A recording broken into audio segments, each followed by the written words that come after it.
Assalamualaikum warahmatullahi wabarakatuh. Kami dari kelompok 3 akan mempresentasikan mengenai fenomena budaya yang diterapkan pada pembelajaran matematika. Sebelumnya, anggota dari kelompok 3 ada Nur Amalia, Bunga Nurul Aini, Ali Wahyudi, dan saya sendiri Tiara Syifananda. Untuk judul artikel yang kami teliti adalah Problem Prompting Based on Ethnomathematic Learning Model, The Effect of Mathematical Communication Skill, yang ditulis oleh Siti Hartinah dan rekan-rekannya. Tahun terbit jurnal 2019.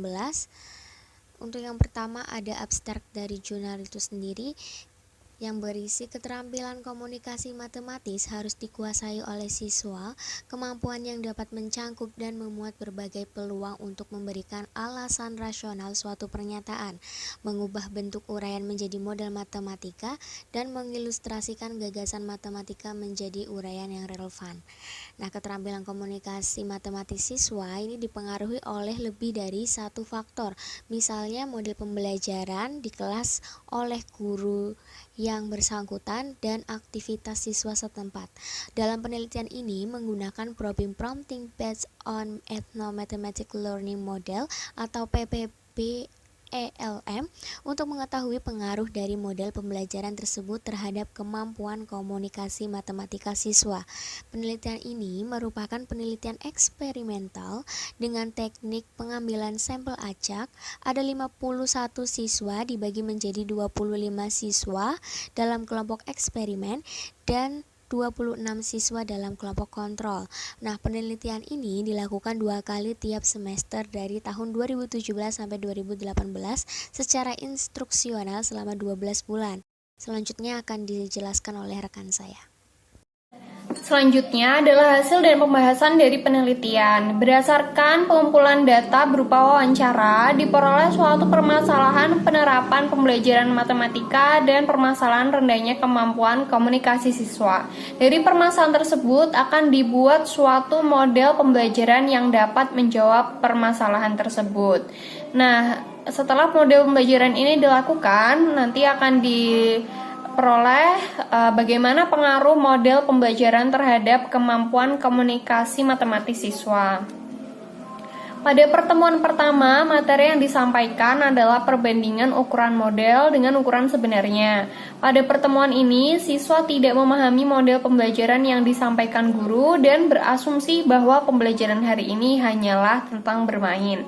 Jadi, peneliti mencoba menyampaikan materi menggunakan pembelajaran Problem Prompting berbasis etnomatematika untuk memberi pandangan kepada guru.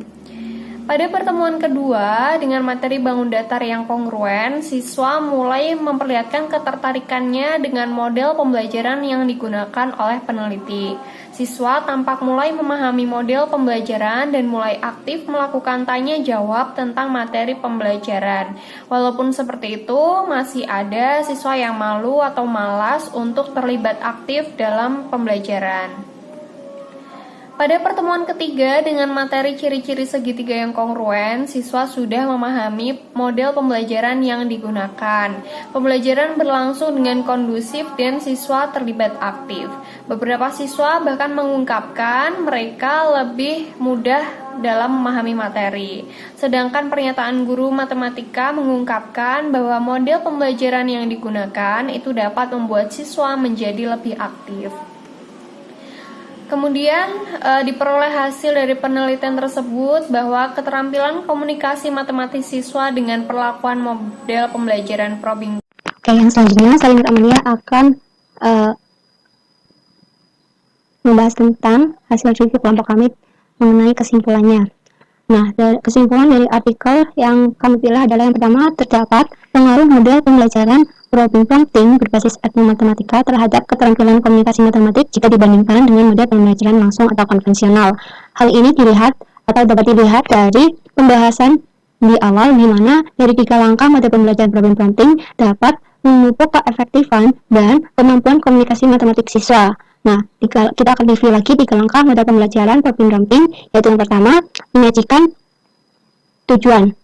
tujuan atau menyampaikan materi dari bab yang akan dibahas. Nah, penyampaian materi oleh korespondensi dengan bangun rumah susun untuk menentukan perbandingan antara ukuran model dan ukuran sebenarnya. Nah, dengan langkah ini, siswa diharapkan mulai berpikir atau mulai mengetahui apa yang dinamakan kekongruenan dan apa yang dinamakan kesebangunan. Lalu, langkah kedua adalah pemahaman materi, di mana siswa dan guru mulai memiliki pengetahuan bahwa pembelajaran matematik dapat dipelajari melalui lingkungan, salah satunya melalui budaya, seperti pada materi kesesuaian atau kesebangunan di bangun datar atau kekongruenan. Nah, terus langkah materi pembelajaran yang ketiga itu diskusi. Siswa dengan pemahaman sebelumnya mulai aktif berdiskusi materi yang dipresentasikan pada pertemuan kali ini, atau yaitu ciri-ciri segitiga kongruent atau bab kekongruenan dan kesebangunan dari pemahaman langkah-langkah kedua langkah sebelumnya. Nah, dari ketiga langkah tersebut, dari penelitian tes dan uji yang ada dibanding dengan penerapan pembelajaran model langsung atau konvensional, diperoleh hasil yang berbeda, di mana siswa lebih aktif dan lebih berkembang kemampuan komunikasi matematikanya dengan metode pembelajaran problem prompting berbasis etnomatematik. Nah, di sini tuh gambar awal untuk langkah pertama pengenalan siswa tentang kesebangunan dan kekongruenan. Ini ada rumah susun adat, atau ini ada kompleks perumahan yang mungkin bisa dijadikan referensi apa sih yang dimaksud kekongruenan, mana sih yang dimaksud kesebangunan.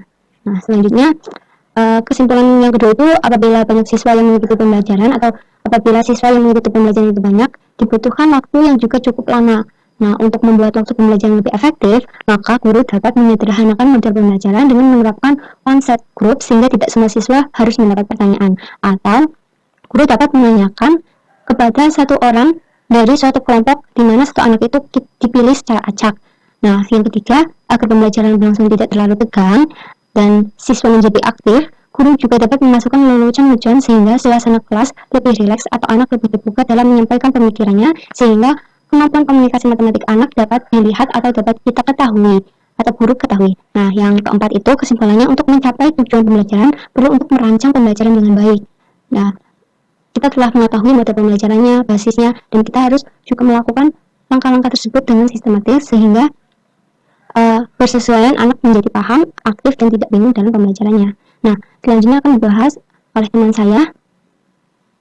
Baik, selanjutnya adalah fenomena budaya. Fenomena budaya yang kami dapati dalam penjabaran jurnal oleh penulis yaitu: yang pertama, guru masih menerapkan model pembelajaran atau ceramah secara langsung, konvensional, dan kurang memahami karakteristik siswa.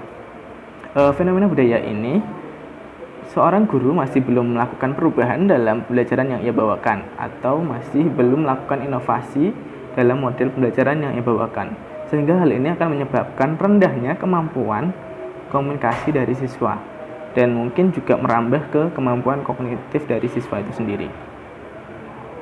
Yang kedua yaitu, peserta didik merasa takut terhadap guru matematika.